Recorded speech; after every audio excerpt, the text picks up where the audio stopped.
I just want to welcome everyone who's starting to flow into the panel and say good morning, good afternoon, and good evening, depending on where you are.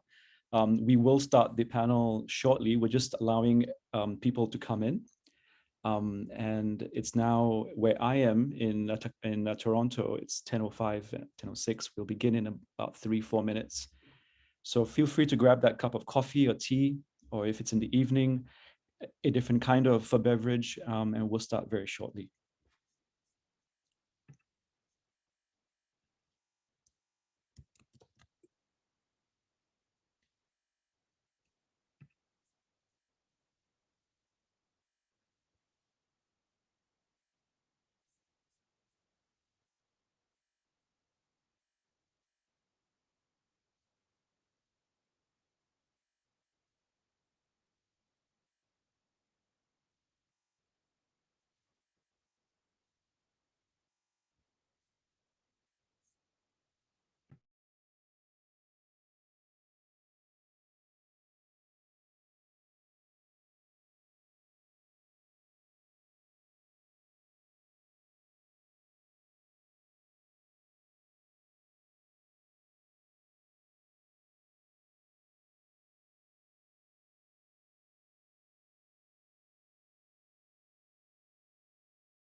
So hi again, I'm just going to start now. And as I talk, I'm sure more people will be joining us. So I'm going to just basically start with the introductions of what the panel is about. So good morning, good afternoon, evening. On behalf of Catherine Blois, Osama Ali Gad, Rachel Mez, and myself, welcome to the panel, Black, Brown, and in Love, Interracial Relationships between Africa and India. So this panel is brought to you and co-organized by the blogs Africa Proactive and Everyday Orientalism. And our speakers today, our panelists, are David Amponsa, Tracy Mensah, Mira Van Kathachalam, and Shabana Shankar. And so I just would like to introduce you to the rules of the house rules so that we get a sense of how things will proceed.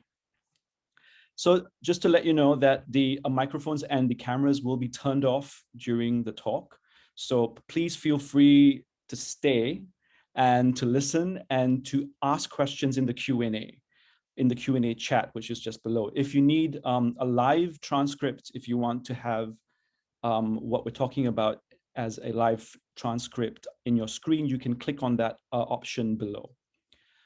So you will be able to ask questions via the Q&A chat, but after the discussion, and I will invite you to also ask questions. But along the way, if you have questions, pose them, but we only come to them after the conversation is done. Please keep any questions during the Q&A courteous, concise, and on topic. The event is being recorded, so that too, if you do not want to have anything recorded, then please keep that in mind. So it's 10:10. I'm going to begin. Hi everyone, my name is Sagirish Daswani. I am a professor of anthropology at the University of Toronto in Canada. And I'm one of the co-hosts of this panel, along with Catherine Blois, Rachel Myers, and Osama Gad. And I would like to just start by saying what this panel is about. So I'm going to read the description that you must have already seen. The panel was inspired by a film that I watched, and maybe you might have watched too, Namaste Wahala, from just February, which was aired on Netflix on Valentine's Day. The film is set in Nigeria and stars Nigerian and Indian actors and draws on the popularity of Nollywood and Bollywood, both extremely popular forms of entertainment in many African countries, including Ghana and Nigeria. So produced and directed by a female Indian-Nigerian by the name of Hamisha Daryani Ahuja, Namaste Wahala seeks to bring together the seemingly disparate worlds of India and Nigeria through a fairy tale-like story on the cross-cultural opportunities for love, romance, and marriage. For this panel today, the movie raises further questions about the history of Africa, India, Africa, and the existing opportunities that Indians and Africans have when it comes to cross-cultural exchange. So both the historical and the contemporary relationships is what we are looking at. What I found when watching Namaste Wahala was it is a rom-com, a romantic comedy that sets the scene for a movie which becomes popular or which has the potential to become very popular, but which hides or silences or potentially occludes a history, a very rich history and a very rich contemporary presence, an ongoing one. So what we are here to do as a panel is to really to unveil and talk about and discuss these rich histories and kind of cross-cultural exchanges, social, romantic, colonial, interracial relationships, and intermarriages as well. How do have these two nationalities and come together, and in what ways, and what is it like for Africans in India or Indians in Africa? And this panel specifically seeks to contextualize Namaste Wahala within a longer history of South Asian presence in West Africa, within the contemporary world, where social class, religion, caste, and race matter. And I'm going to just leave the description with a quote from one of our panelists, Shabana Shankar, from a piece she wrote in 2020, which is also on our blog. No single Afro-Indian relationship exists. What do Africans think about India, Indians, their history and religion? Doesn't such knowledge inform their relationships, but also African knowledge? Such questions are rarely asked, with economic matters, of course, grabbing the most attention. So we'll be able to speak to a wider discussion. And before we begin, I'd like to recognize the land that I am on as a host. I wish to acknowledge that this land that I am on, basically, indigenous peoples have shaped its history over thousands of years. And on this land, they have developed distinct languages, cultures, economies, and ways of life. We want to show respect for this by acknowledging that we are, at least I am, on the land of several nations, several indigenous nations, paying special recognition and attention to the Mississaugas of the New Credit. So as much as these acknowledgements are important, I'd also like to acknowledge that they only have meaning once land and the sovereignty is actually returned to these same people. So I will begin by introducing our first panelist. David Amponsa is Presidential Assistant Professor of Africana Studies at the University of Pennsylvania. He received his PhD from Harvard in 2015, where he specialized in African religious history. He's currently working on 2 book projects. The first, The Fetish State, examines the role of indigenous priests and shrines in the formation of colonial Ghana.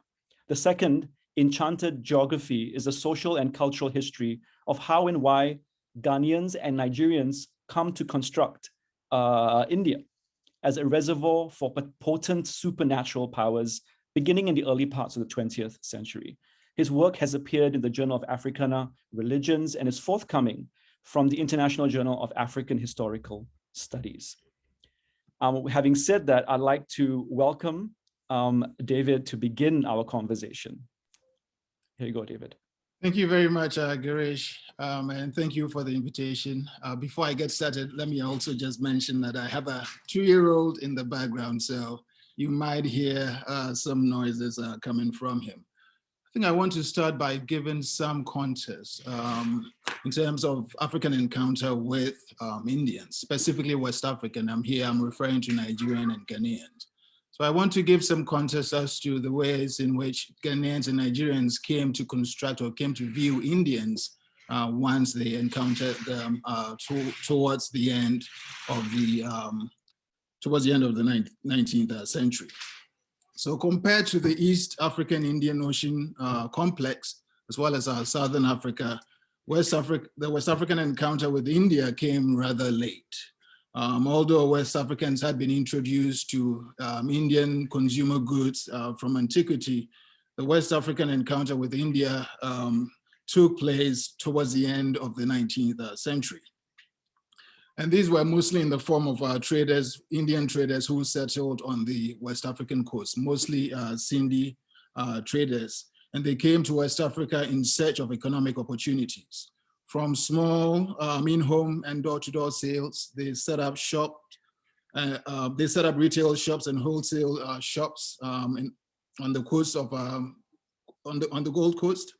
And in the Gold Coast specifically, the brothers Mathuram and Jasumal Daswani established the first Indian-owned retail shop in the Gold Coast city of Cape Coast in 1919.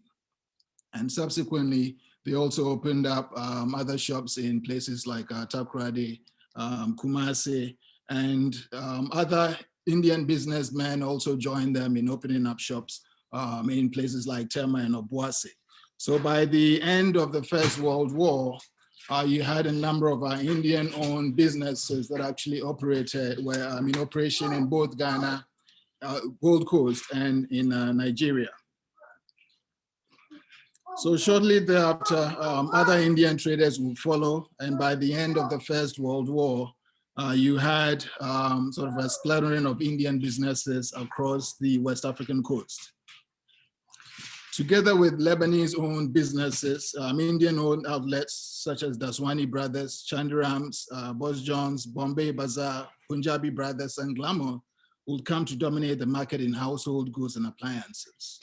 So as West Africans increasingly encountered Indians, a group they had very little knowledge about, they began to study the strangers in their midst, right? So this is really what I'm really interested in. Like when West Africans encountered Indians, the ideas that people actually formed and how they came to form these very ideas.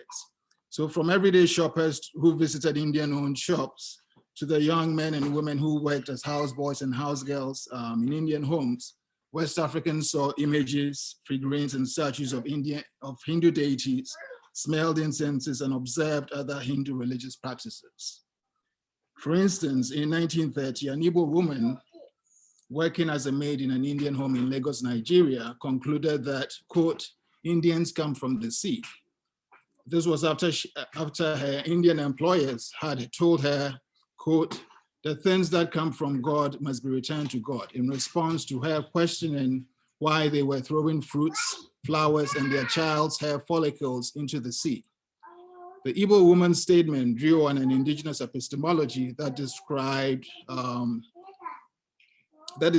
the ocean as home to a spirit world ruled by the goddess Mami Water. And later on, I will also talk about sort of links that West Africans established between Mami Water and Hindu religiosity. So both understood as faraway places, that is the ocean as well as India, both understood as faraway places replete with potent deities and spirits. India was synonymous with the ocean, with both serving as passageways to powerful spiritual and occult forces. One image West African shoppers constantly encountered in Indian shops was that of the pan-regional Hindu goddess of wealth and patroness of merchants, Lakshmi. Anyone entering an Indian-owned shop would probably have encountered, could not have helped but notice a Lakshmi shrine and smell the incense used in her veneration. The shoppers would also have noticed the business ledgers underneath the image of Lakshmi, an act understood to beseech business success.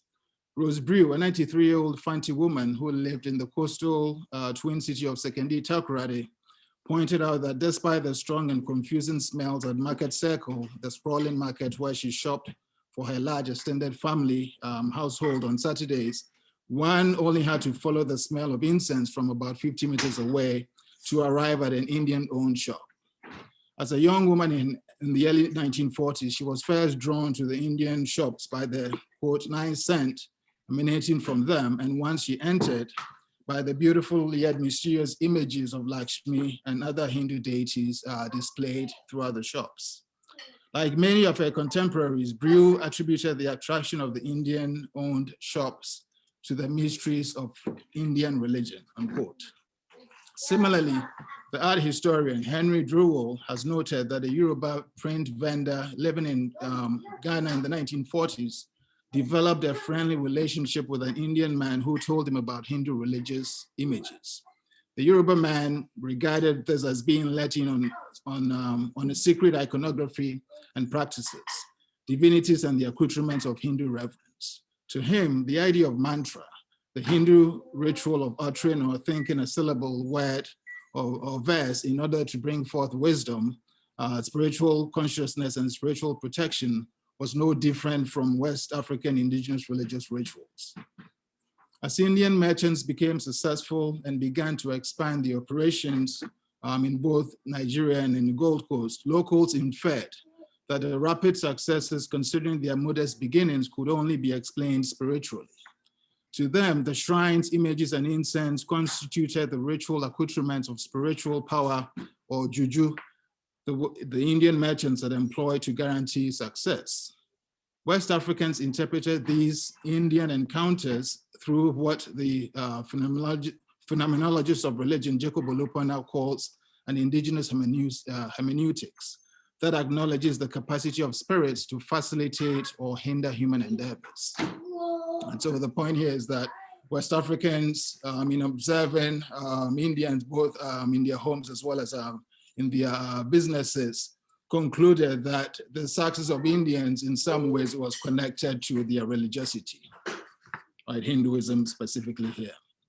Hence, and here also we see in some ways what some people have come to call an orientalization of India, and in some ways a bit different from sort of the normal Orientalist discourse that, like, coming from the West, right, which in some ways described the West as much more rational, even if they desired sort of the religiosities or the powers that they attributed to India. The West African sort of Orientalism in some ways was slightly different in the sense that it wasn't anchored in a discourse that positioned West Africans as superior or much more rational than Indians. In some ways, one could actually make the argument that the fascination with Hinduism, or what people called Indian religion, was an acknowledgement of the ways in which indigenous religions had faded quite a bit in both Ghana and in Nigeria, and a yearning to return to the days or the times when people could really rely on, like, indigenous epistemologies and ways of and worldview to anchor their lives. And so this really describes the encounter in the Gold. Yeah. How many minutes, Girish, have I gone?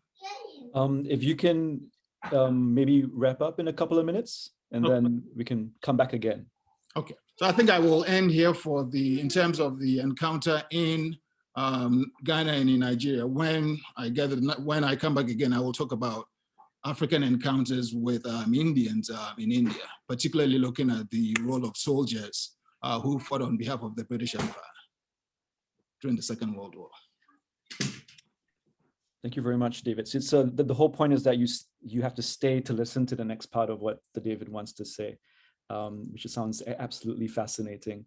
So I'd like to invite the next speaker, and I'd like to introduce her. Her name is Tracy Mensah. She's a PhD candidate at Georgetown University, specializing in new economic histories in West Africa. So currently, Tracy is working on her dissertation topic that explores Indian mercantilism amidst a colonial rule, decolonization and independence in Ghana to situate Indians and their commercial activities within contemporary understandings of the social, economic, and cultural history of retail businesses in Africa.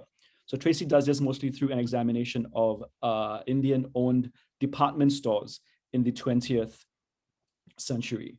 So I'd like to invite Tracy to give her presentation as well. Thank you, Girish. I am just closely following up on the first part of his presentation, to talk about, like, on the superficial level, the one thing that stands out from Namaste Wahala is that there are Indians in West Africa. And at least for the circles I've moved in grad school, there's always this question, like, really there are Indians in Ghana or there are Indians in Nigeria? Because in African literature, historically, it's always been mostly about the South Asian presence and experience in East Africa and Southern Africa. So the West African experience has mostly been silenced in a way. And that's why in so many ways, the movie also lacks it lacks the rich historical connections that exist over there.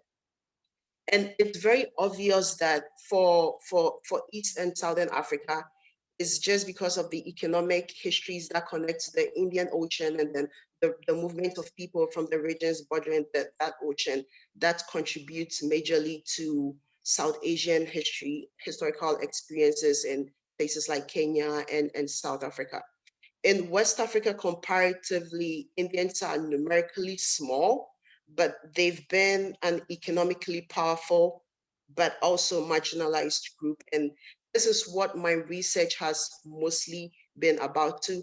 First and foremost, it sounds so basic, but it needs to like shed light on that aspect that there has been that really long-standing commercial contributions of Indians, and it still is, if we consider that there is a Melcom where Ghana shops and almost every Ghanaian makes a trip to Melcom at one point or so in their life.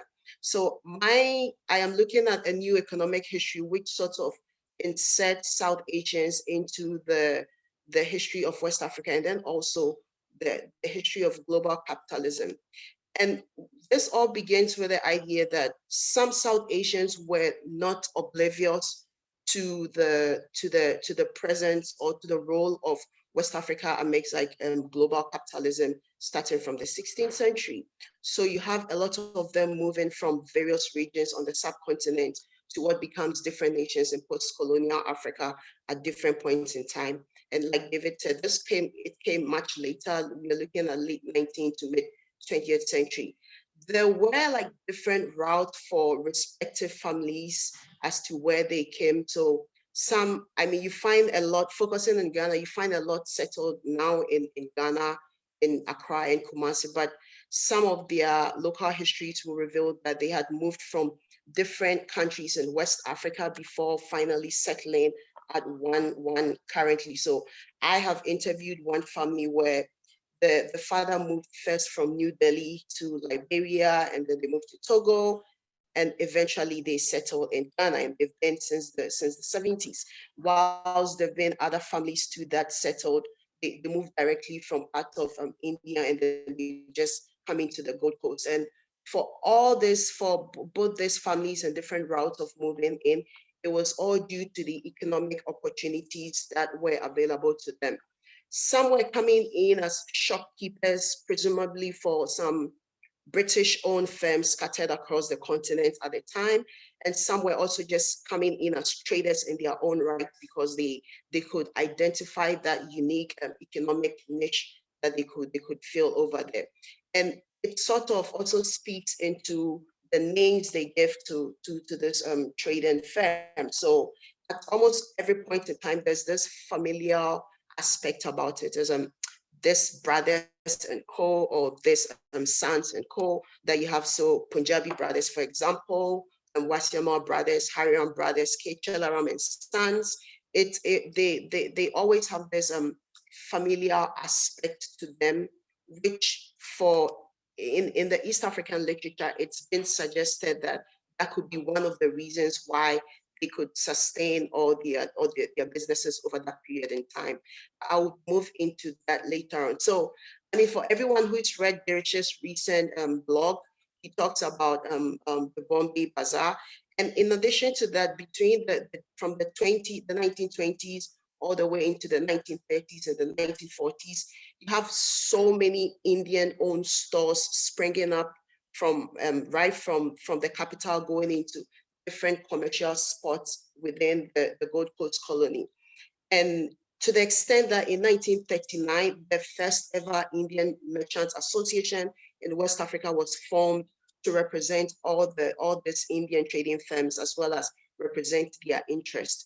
And what they mostly did was to sell goods coming in from the Far East, from China, from Japan, from Europe, and then also from the United States. At the beginning, these were like really small stores or shops, you could call them, but eventually getting into the 50s, which will be like the next round of comment I make, you have one of them just establishing itself to becoming an emporium on Pagan Street, and then it becomes this very first Indian department store to be established on the Gold Coast. And it's sort of like, it's interesting because this was also, it was established in 56, and a year or so later, before Kingsway decides to move into launch their new Kingsway department store on a different street also. So this is very interesting to talk about, and I look to going more into this because there's been so much silence on the economic roles that South Asians have played in West Africa. And one of the things I hope to do with this research is to illuminate on their commercial and the roles that they played for the Gold Coast in terms of putting it on the map of global capitalism. So that's it for me for this round. Thank you so much, Tracy. There's a lot to think about. And in case some of you were wondering, a lot of the South Asians that were being talked about, especially by Tracy, are actually Sindhi merchants, specifically from Sindh, which is where my ancestors are from as well, which is also very interesting for me personally. I'd like to introduce our next speaker. Mira Van Kathachalam is currently a postdoctoral fellow at the Center for African Studies at the University of Mumbai in India. She initially trained as an anthropologist in West Africa, specifically Ghana, and I should know because our research overlapped. We were both in Ghana at the same time, and we knew each other even before that from London. So I'm really happy to see that she now works on mainly development, cooperation, migration. So we're looking also at the question now is basically what happens when Africans migrate to India, and mobile religion in the global South. So South-South relations. Recently, she has co-edited publications that include Common Threads, Fabrics Made in India for Africa from 2020, and India-Africa Partnerships for Food Security and Capacity Building, which she has co-edited from 2021. So it's my pleasure to invite Mira to come and speak to us. Thank you, Girish. It's really very nice to be on this panel. I'd really like to make a few broad comments about Africa and Africans in India and Africa in the Indian imagination. So unlike the other two panelists, unlike the last panelist, I actually work on trajectories and movements of people from Africa to India.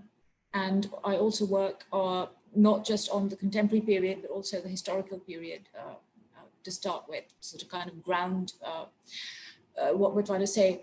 In relation to African migrations to India, they're not actually very new, they're not exactly contemporary. In fact, Africans have been moving to India, we know, as far back as the 13th century, or perhaps even a bit longer than that. India's closest African other is not the East Africa and the nation. It's not East Africa and the nations of the East African coast, as people talk about so often. But India's closest African other is actually Ethiopia. So India has had robust trading links with Ethiopia for hundreds, if not thousands of years, around the Ethiopian coast, that is, and Somalia. And the generic word for an African in India today continues to be Habshi, which is a corruption of the word Habesha, which just shows you how important India-Ethiopia links were in defining Indo-African links in future. So Ethiopians generally found themselves in India on account of the slave trade from way back as the 15th century. Many of them came to India via the Gulf via the Middle East, centers like Baghdad, and they were traded on to India by Arab slave dealers. And some of my work actually looks at the dynamics of dependency, really, that regions in India, such as the Deccan, had developed with parts of Ethiopia. So at one point, the Deccan was actually full of these sultanates who were actually vying against each other for political power and for influence. And there was actually an established demand for people to serve in the infantry and as military experts in different parts of the army, different grades of the army, and people turned to Ethiopia to satisfy this demand. So you had a steady supply of military slaves who came to Ethiopia to work in India and then eventually settled here. Many of these military slaves did exceptionally well. The institution that they functioned as is known as elite slavery. It is something that was widely prevalent across the Islamic world at that time, beginning in particular from the Ottoman Empire eastward. And military slavery actually gave slaves the opportunity to rise within the ranks of the army, ranks of armies and the social structures in which they found themselves. So we have a situation in the 15th and 16th century Deccan where a significant number of Ethiopians of various different ethnic groups were actually well established in peninsular India and actually commanded a great deal of respect. In fact, if you look at the work of some historians like Alpers and Eaton, you get the idea that these people were so widespread in parts of the Deccan that they weren't actually racialized at all. They were understood by the indigenous people of the Deccan to be a very frequently occurring population type. While they were aware of their external origins, there wasn't this tendency to racialize them as a separate group and to accord to them the connotations which racism would actually have you make in terms of where you fitted on a hierarchy or what characterized your difference. So the point I'm trying to make here is at one point, the linkages between India and Africa actually facilitated the movement of people from Africa to India in such a big way that the Indians, or at least Indians in some parts of the country, didn't actually find them that much of a novelty, didn't find them that much of a different category of people altogether. They were an established part of India's socio-political structure. So this is really the way most pre-colonial relations between India and Africa were characterized. They were really mutually interdependent, and mobility was really the norm. If anything, the colonial period actually put an end to this and facilitated in many ways the movement of people in the other direction across the Indian Ocean. So in the colonial period, you have Indian merchants, traders, you have entrepreneurs, you have indentured laborers move from the Indian subcontinent to Africa. So if you look at this in the longue durée, you see reverse movements occurring over a period of 300, 400, 500 years. And I think the last movement of Africans to India the last significant movement probably occurred in the 18th century or the early 19th century, and that's what I'm looking at the moment. You have the vestiges of a slave trade which continued well after slavery was abolished in the Indian Ocean. So for example, the last African slave came to Bombay as late as the 1920s. And these were generally Africans who came to work as domestic slaves, domestic servants in people's houses. You also had a large community of disparate groups of Africans who were picked up along the southeastern coast and actually trafficked to different parts of India as late as the 19th century. And these are the people who are now known as the Siddhis. And the interesting thing about the Siddhis is that they are actually racialized as a group, and they're thought of as having distinctive African origins. And one of the ideas that I explore in my research is that the significant number of Africans who were, Ethiopians in particular, who were in the Deccan in the 15th and 16th and 17th centuries, obviously didn't disappear, and they didn't disappear without actually leaving behind a bloodline. As they did, this would mean that a large number of people from the Deccan actually have Ethiopian ancestry in particular and are just not aware of it.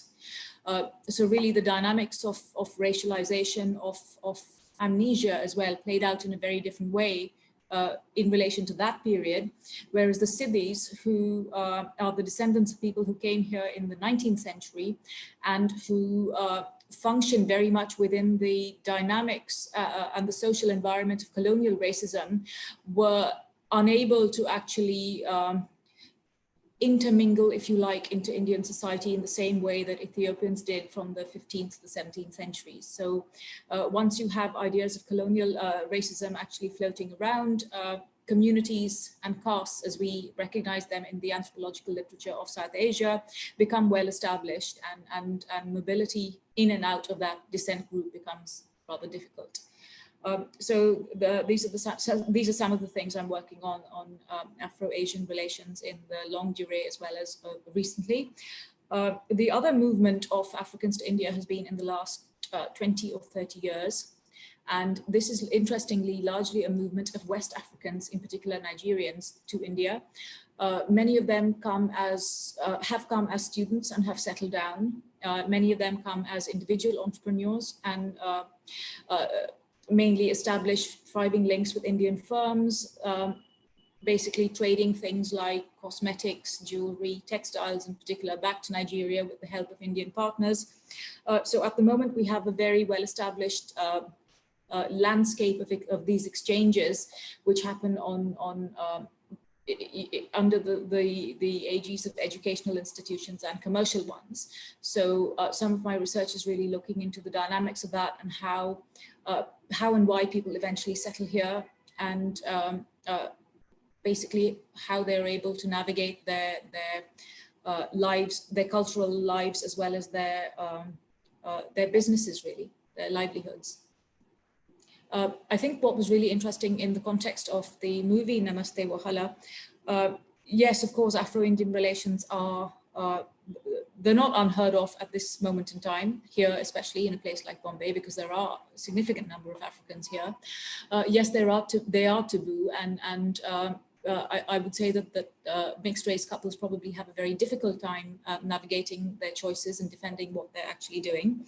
The dynamics of race, caste, religion, and class come into play in any Indian sets of relationships.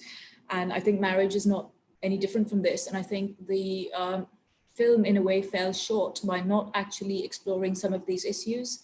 I think we would have gotten a more nuanced picture of what these relationships are really like if aspects of race, caste, ethnic origin, etc., within both sides had actually been brought up. But nevertheless, it was an interesting way to actually begin a conversation that really needs to happen. The other point that I felt was really interesting is that in the academic work that Indian academics produce about Africa, there is this idea that India is a kind of model society in many ways, which pioneers economic, social, political models of progress, and then these can be exported to other parts of the world and parts like Africa. So the idea within kind of Indian academic and policy circles is that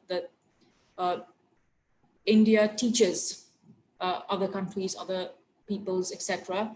But what I found really interesting is that the last bit of the film, the in-laws actually had a conversation about dowry and bride price, which is illuminative because dowry is a great social problem in different parts of India, and it is both a symptom and a precondition and the cause of women having a really low position in society.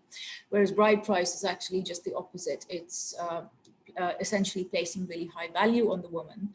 And I think while most of the film was actually quite cliched and predictable, I think that this was one of the many aspects of these cultural conversations which could have been explored a little more in detail or even casually, because I think it would have actually made a point as to just how much there is for India and Indians to learn from aspects of Africa and African culture.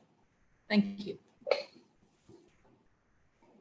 Thank you very much, Mira. Again, a very rich a history that we need to explore, which hasn't been explored. And also the question of marriage becomes important at the end of the movie, with regards to how seemingly easy it seemed when Raj was able to win the hearts of the Nigerian side over and become a part of that family, vice versa, D as well.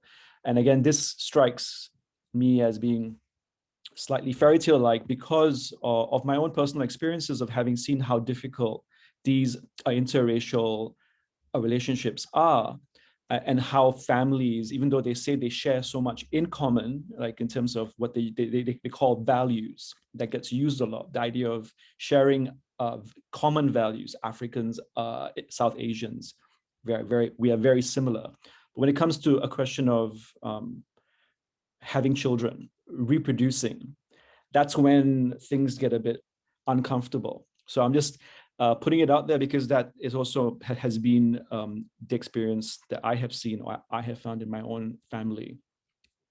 Now, I'd like to move us on. I'd like to also let you know that the Q&A is open for you to start asking questions with our speaker next, and then we can come back to a Q&A question. You can chat, put your questions either in the Q&A or the chat.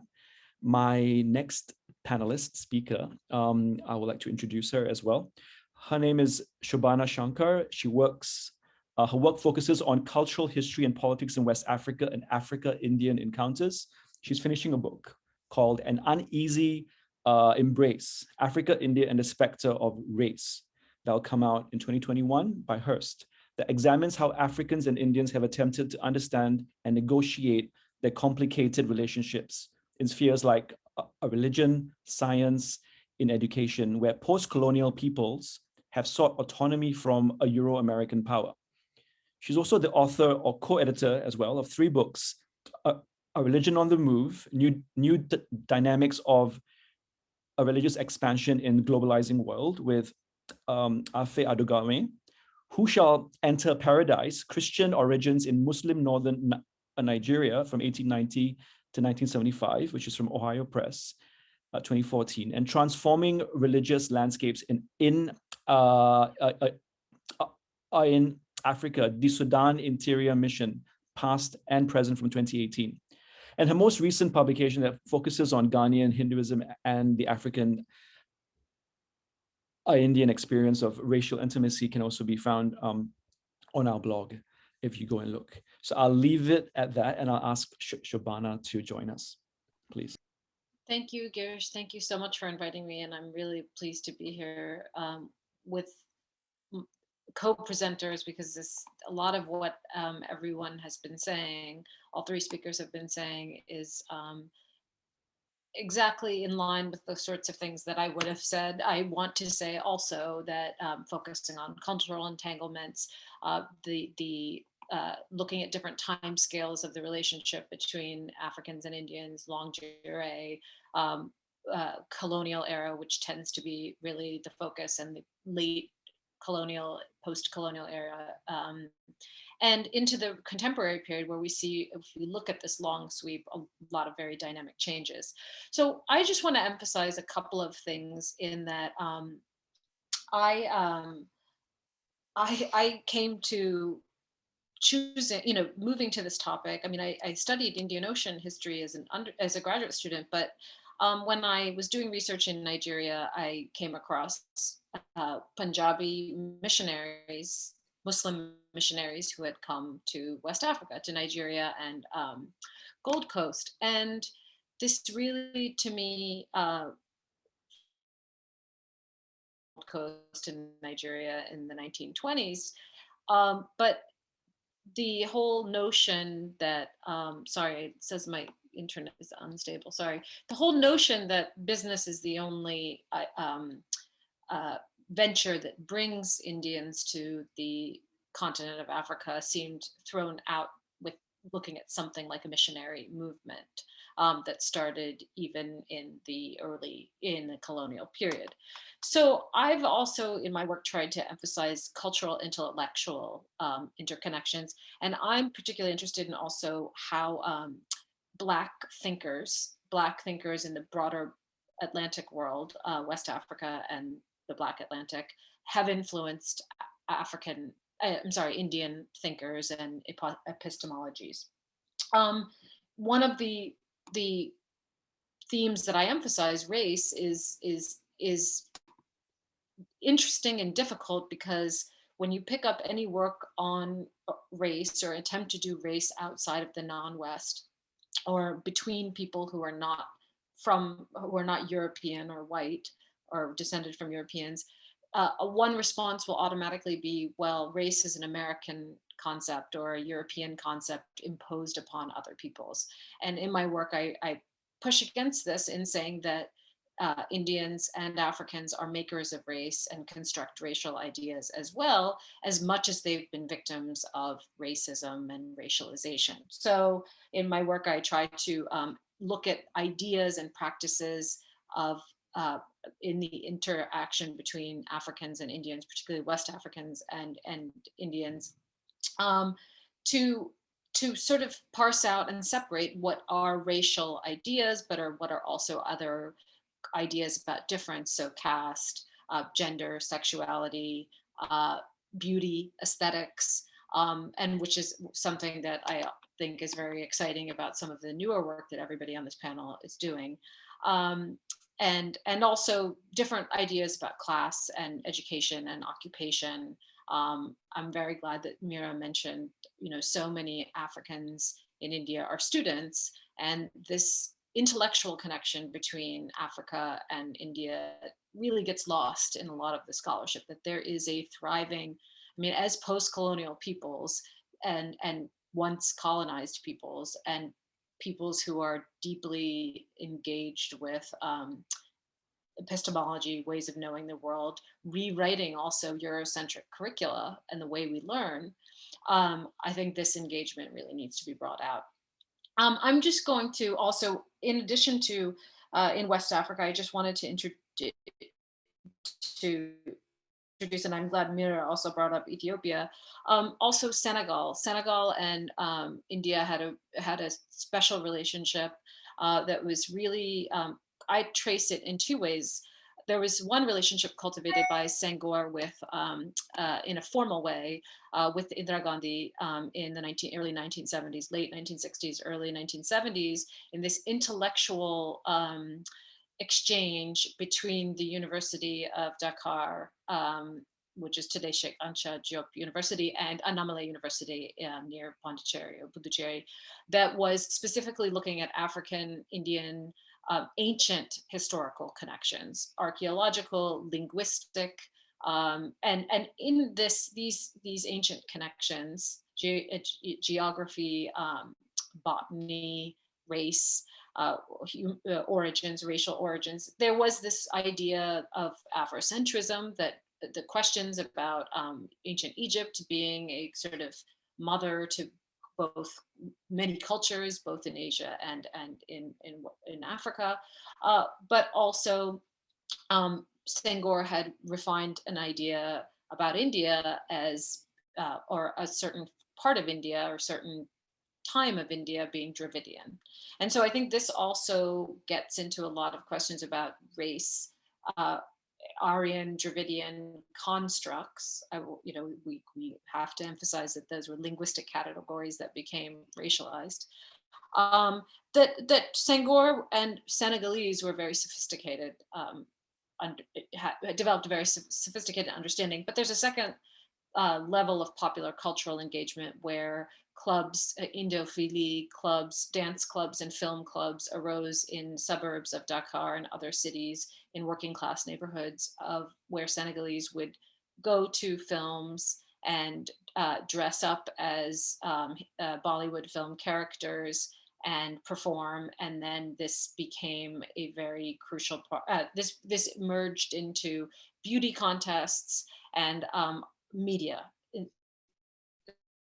especially radio programs with music and also television programs. So I think Tracy had mentioned this. The idea of Indian business in West Africa is also much broader, because there is business of different sorts, a culture industry. It's not simply usable goods or foodstuffs. There's also films, books, medicines, beauty products, which have also been controversial if you follow the skin lightening boycotts and calls to reject them.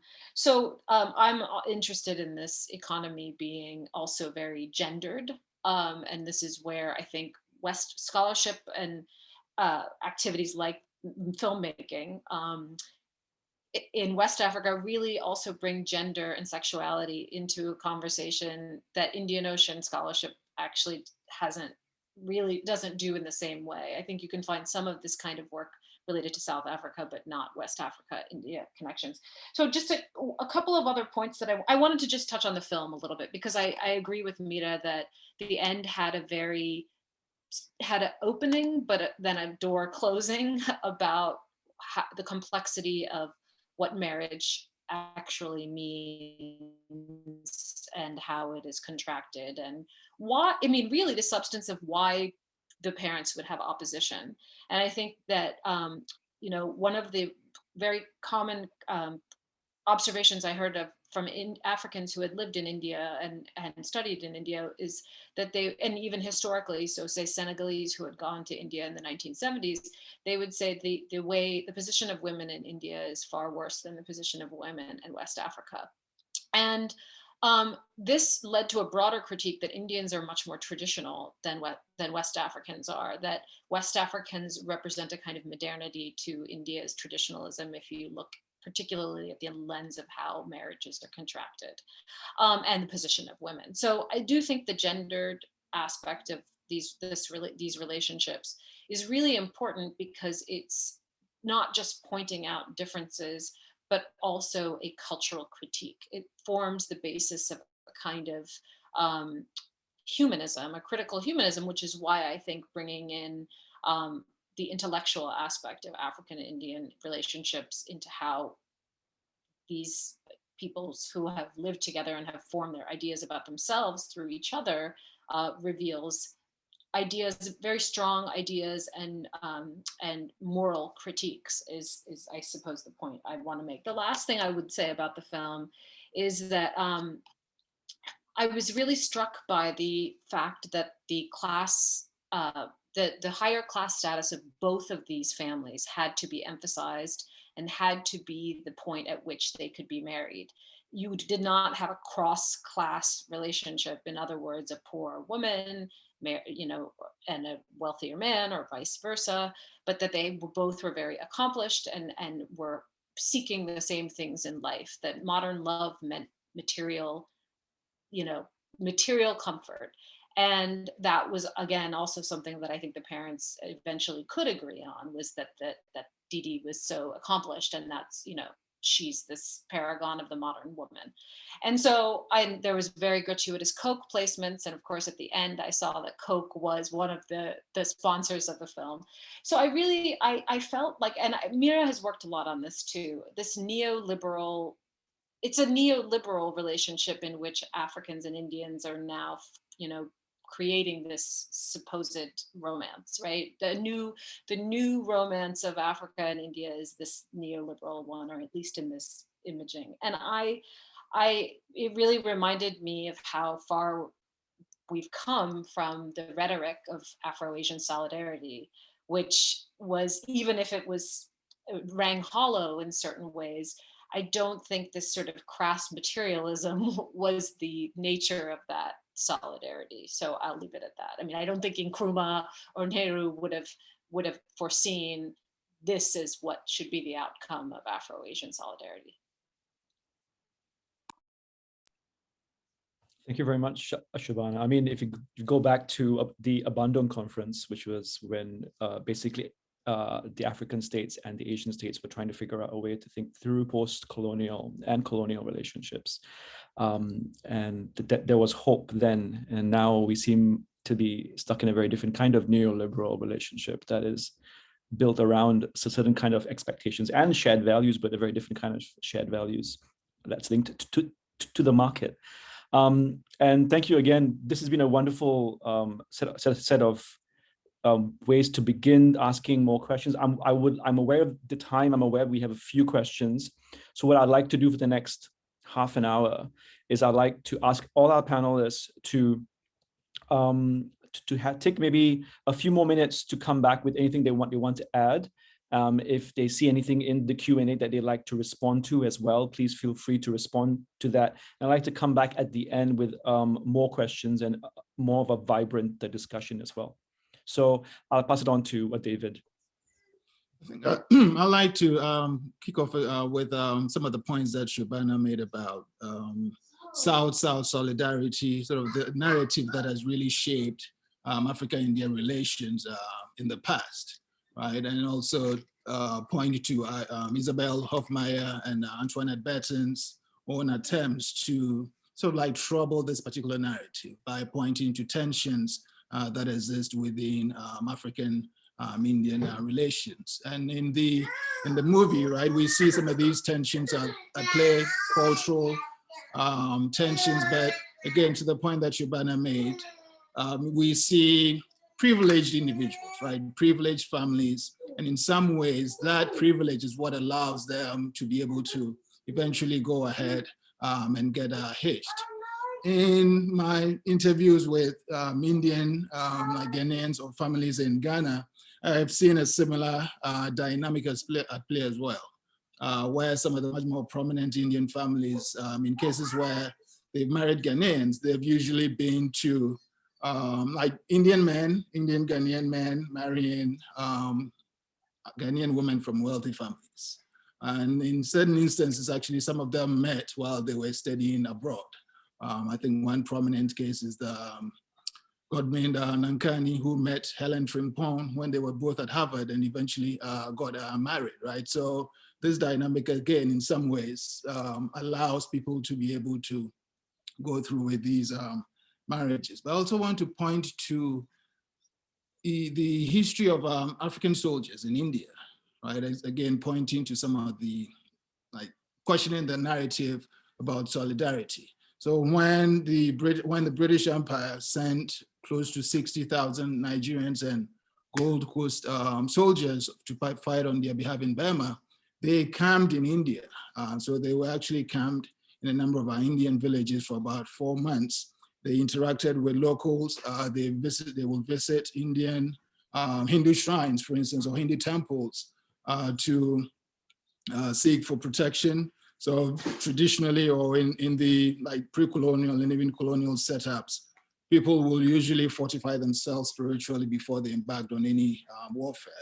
And among the number of soldiers, particularly the Hausa soldiers who were part of the West African frontier force that fought in Burma, a number of them consulted like Malams in Nigeria and in the Gold Coast before they embarked on this journey. So the idea of visiting Hindu temples to seek spiritual protection was not alien to them, right? So in their interactions with locals, the media in India also picked up on these dynamics, and the report on these soldiers weren't particularly effusive. That you could also read sort of like racial undertones in the commentary about the presence of these African soldiers on Indian soil.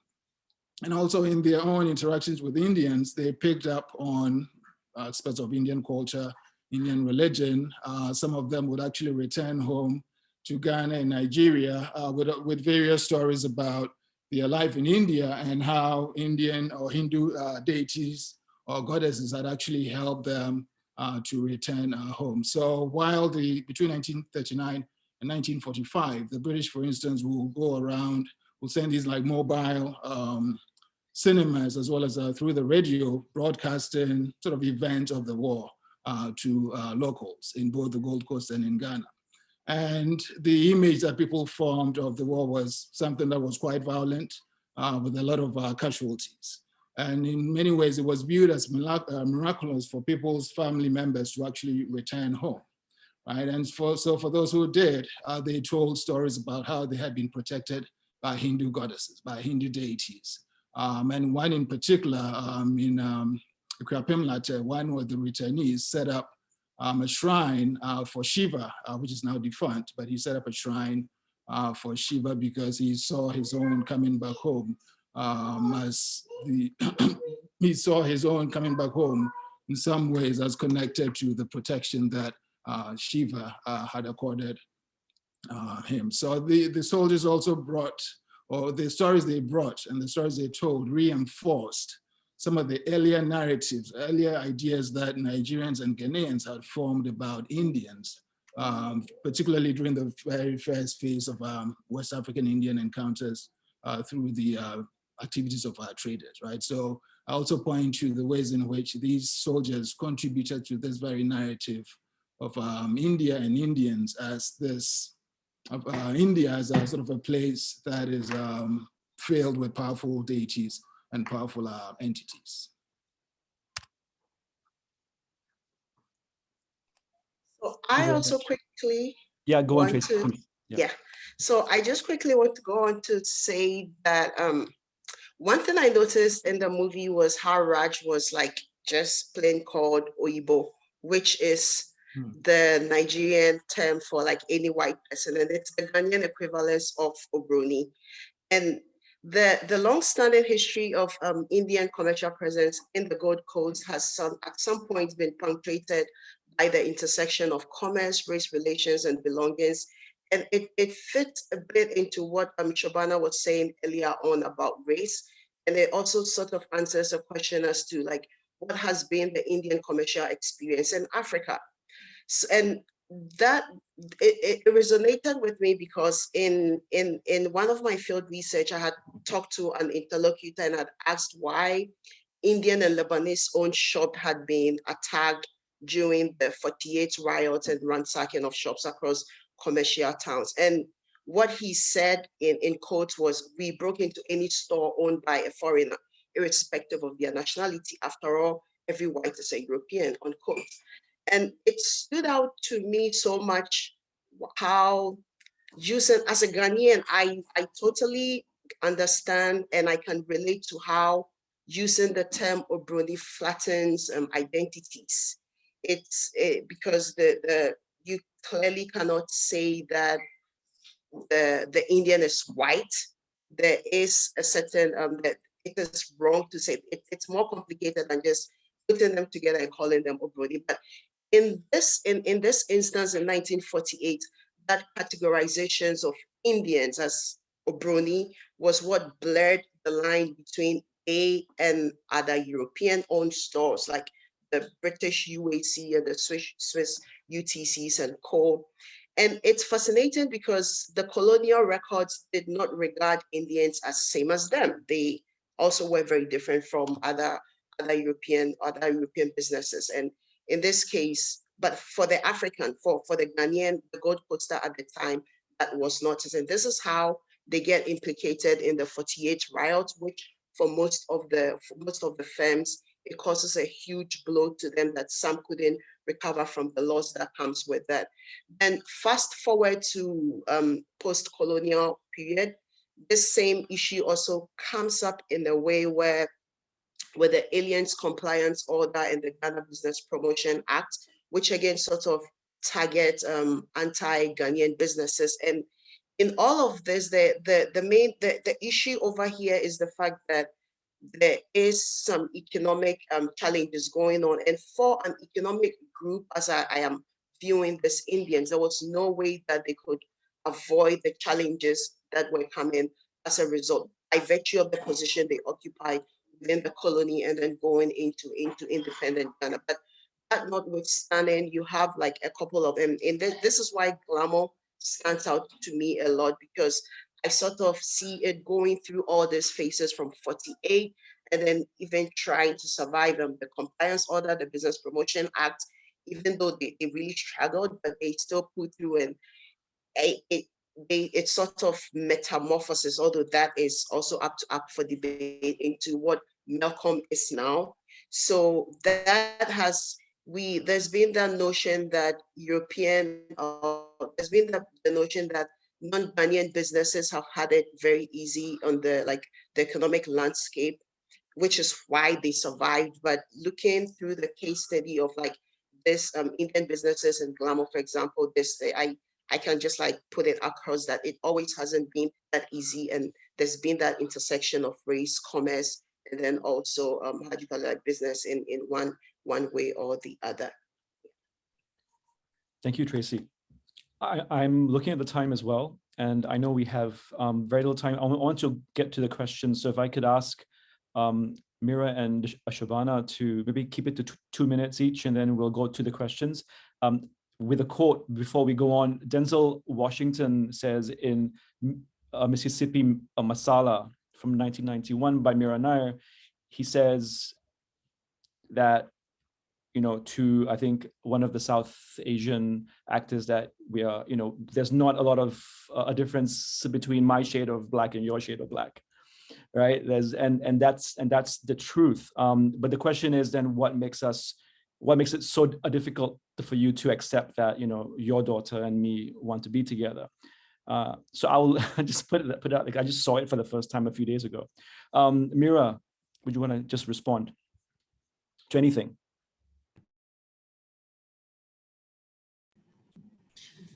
Yeah, I think there's been very little done across on the topic of race relations across the global South. Where there has been work, there's been work done in terms of a diaspora of some sort. So the African diaspora in Latin America or African diaspora elsewhere constitutes a kind of legitimate condition to study race relations, but no other kind of movement which is deemed unnatural or unhistorical, which in itself is a wrong presupposition. So I think there's been very little work on Africans and the idea of Africa in India. There's been much more work on Indians in Africa, naturally, because they were there during the colonial period, and there have been some spectacular incidents of racism against them in the 60s and 70s, and they constituted part of a commercial class. But I do think that there's, this is again picking up on something Shobana talked about. When we look at the idea of race, we really need to look at it from different indigenous indigenous perspectives, which cut across class in India, caste, and of course colorism, which is you know, one of the taken to be one of the easiest markers of race. And I think Africa is understanding Black and brown relationships in a variety of spheres, right from economic, political to social and cultural ones, is really quite crucial, because as India invents a new personality for itself across the global South, based on the idea that it is an emerging power, and reconfigures its geopolitical imagination to, you know, in the last few years, it's really, I think it's the Indian relationship with Africa, and in particular Black Africa, which has been quite defining in terms of constructing the idea of a new progressive modern India. So just as Shobana said at one point, that Africans thought of India as being traditional and themselves as being modern, Senegalese in particular at one point in time. I think many of these conversations are reopening because of the focus there is in India about Africa, especially in the financial and economic sphere. So I think definitely race should actually be accorded some kind of importance, not just in cultural studies, but also in politics, economics, and in some of the mainstream disciplines, if you like. Shobana, would you like to add your thoughts? Sure, just a couple of quick things. Tracy's point about the hardships that Indian businesses and Lebanese businesses have faced in West Africa because of indigenization attempts and policies, I thought made an interesting case also for what David was saying in terms of the mystical association with Indians, which is to be able to withstand those kinds of obstacles and still succeed and persist. I mean, when I was in Ghana, people said to me, you know, Indians are very strong. And I said, what do you mean by that? And the person said, well, to go so far from home and still be okay, that there's some kind of spiritual protection for it, or some kind of, you know, protection that is not based solely on making wealth, you know, or making material. It's not material well-being. There's another kind of well-being. So I think that just to point that out, I think that there is a nice convergence between the material economy and the kind of religious economy and the religious imagination in these elements.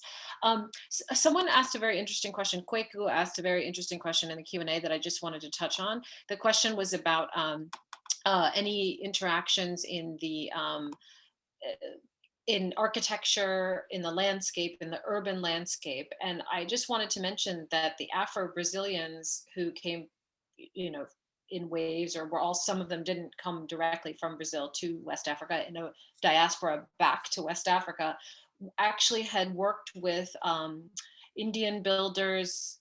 Well, the famous example is of the Shita Bay Mosque in Lagos that was actually built by Afro-Brazilians, Punjabis, who had all met in the Liverpool Institute in the UK. So that is just one example, but I also mentioned that looking at Hindu temple architecture in African cities would be a fascinating topic. Laura did ask, sorry, she did ask about fieldwork, and I think one of the really interesting points about all of the things that all four of us are doing, and Girish, is that we're and other kinds of sources, material cultural and visual cultural. And I really think this is the most perhaps exciting future of our kind of research also, is this interdisciplinary.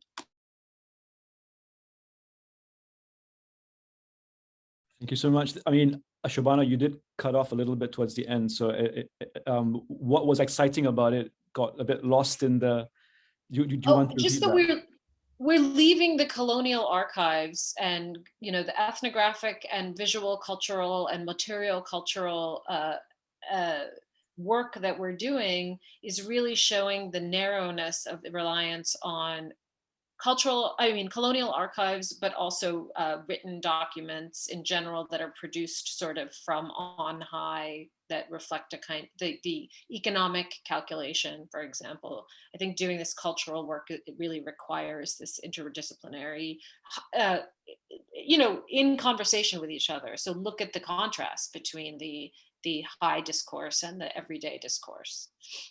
Absolutely, thank you for that. I mean, that's a good way to also open up more to the questions that have been asked. I'm going to ask these questions as a whole, and then we can respond to them as we like. We have about 10 minutes to respond to some of these questions. I also like to, when thinking about, just to add my own little thing, to add to the political relationships. I mean, the statue of Gandhi at the University of Legon became a political a question about sovereignty, but also the question of why just basically after the roads must fall in South Africa, basically Ghana had in Legon in 2018 a Gandhi must fall. The Gandhi statue was placed there without consultation, in conversation, but just without the wider consultation, but through the Indian government donating this statue, and they're putting it at the campus of the University of Legon in Accra. And the Gandhi Must Fall movement became about, and as Shabana has even written about, a question about how do we think about alternative histories? If not Gandhi, then what about basically, basically Ambedkar? And can we think about other ways of thinking through these relationships rather than focusing on these iconic nationalist figures? I'd like to ask these questions, and any of you can respond. So this is from James. Thank you for the excellent discussion. Here's a question for Tracy and David. Any insights on the etymological meanings of Obroni and Abrochere? As there any racial undertones in these terms, as I've been called these many times? Would you like to respond? So there's a long-standing debate about the sort of the etymology of the word. I tend to agree with Professor Nketia, who links it to basically Abroche, for him, means beyond the horizon. That is the translation that he gives to the word Abroche, and it connects to basically people, right, coming from overseas, coming across the oceans to the Gold Coast at the time. There are other interpretations or other sort of like narratives that connect it to corn. Right? In some ways, there's, I forget the specific Portuguese word, but there's a Portuguese word in connection with corn. And so abro, it's understood to be sort of a bastardization of that word in Portuguese. And it basically refers to corn. So abroche in some ways was used to describe the people who brought corn, right? Which initially was the Portuguese, and then later on gets mapped onto other Europeans who come to the West African shore. But I tend to agree with Professor Nketiah, who interprets it as basically people coming from across the oceans. I guess, Tracy, you want to let David have the last word, or do you want to add anything?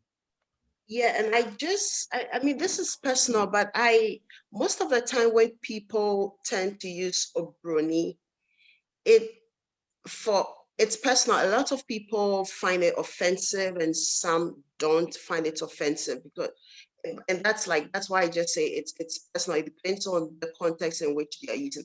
There've been instances when people called me Obroni, and it makes no sense why anyone would call me Obroni, because at some point you think it's mostly about your complexion, but then there's also so I don't look anything like somebody who is a foreigner, but then people see me sometimes and then they'd want to call me a Brody. So then there's been times too, it's about how your accent, like, your English accent when you speak also determines if you are Obroni or not.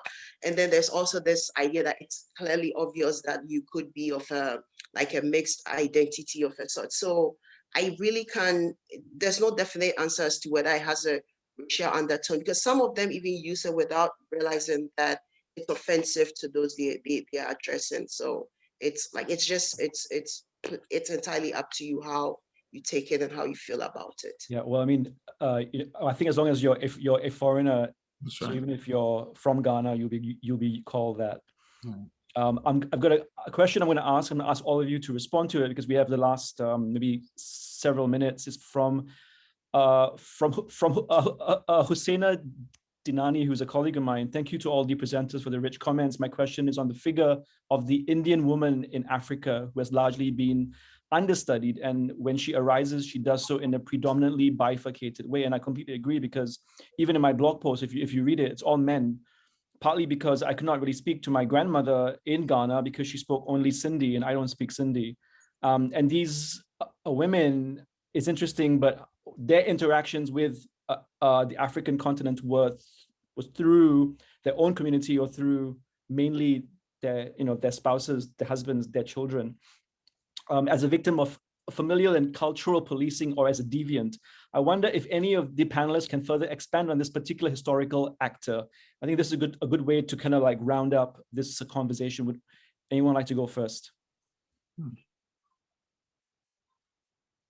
mean, I think maybe very briefly, there's also an image of the Indian woman, right, or Indian femininity in some ways as connected to the devil, right? So Mami Wata, for instance, in some ways, in some spaces, is depicted as an Indian-looking person. In the very famous 1989 book that became sort of an appendage to the rise of the Pentecostal churches in both Ghana and Nigeria, delivered from the Powers of Darkness, it's by Emmanuel Eni, who tells his own story about sort of getting into the occult, deeply into the occult, and being rescued or delivered from that. The story he tells is about basically being deceived or being deceived into the occult by an Indian woman or by an Indian-looking woman. So there's this constant depiction, particularly in Pentecostal and Christian spaces, of Indian femininity and depiction of it as like devilish or demonic. Anyone else would like to? Because this is a real issue here. I mean, I noticed it as well. Shabana. Yeah, I had replied in the post in the chat, but also I would just, yes, Senghor made a very special point of, at first the Indian government wasn't going to pay for this linguist couple, a husband and a wife. They weren't going to pay for the woman to come to Senegal for this research, but Senghor insisted. And she really did become a very popular sort of figure in Dakar, and taught Hindi and taught sari wearing classes and things around. So, and I mentioned too that there are a lot of university faculty and teachers who are South Asian women who West African students, male and female, express a lot of fondness for. But I also agree with Husaina's comment that there is this tendency, particularly because of Bollywood, to see Indian women as the uncomfortable bearers of cultural burdens. And I think in the film, I really, the mother is, the Indian mother is so overbearing, but it's interesting because Didi's mother says, is this really the kind of mother-in-law that you would want to have? And so we could even compare sort of notes about the trope of the mother-in-law in relation to, Bollywood films versus Nollywood films, and what West Africans say about mother-in-laws. So I do think there's a lot more to be done about this, but I've also seen that there's also now, because of the popularity of Nollywood and the kind of eclipsing of Bollywood, that's also affecting the way, I think there's a critique among Africans about how Indian femininity is portrayed in Bollywood films, which is partly why many more West Africans are watching Nollywood or Mexican telenovelas or other kinds of films, because they say the way women are portrayed in Indian films is out of step with what we're interested in. It's interesting you say that, because Mira sent me a link to an article, Why Indian Films Are Popular in Ghana and Have Been for Decades, by Katie Young. And what's interesting is that in northern Ghana, in Tamale, they actually only still watch 1950s and 1960s Indian films, because they refuse to watch the post-1990s Bollywood films, because they are not, they obviously portray women and people in a very, much more, let's say, cosmopolitan way, that so they actually prefer also the soap operas of Indian soap operas, because they stick to a certain traditional way of thinking about family and the roles of men and women and so on. So that's an interesting point. Last few comments from anyone that hasn't had the chance to speak yet about this question or anything else that is on their minds.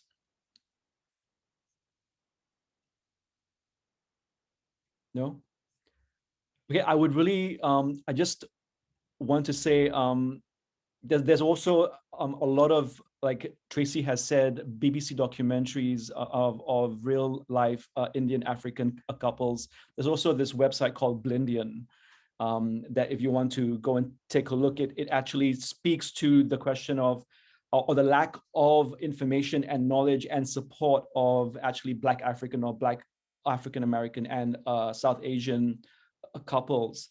My own father's marriage to a Ghanaian speaks to the question of also how class matters, because my father's wife comes from a different class background, making it very difficult for my father's family to embrace her in the same way if she was from a rich family.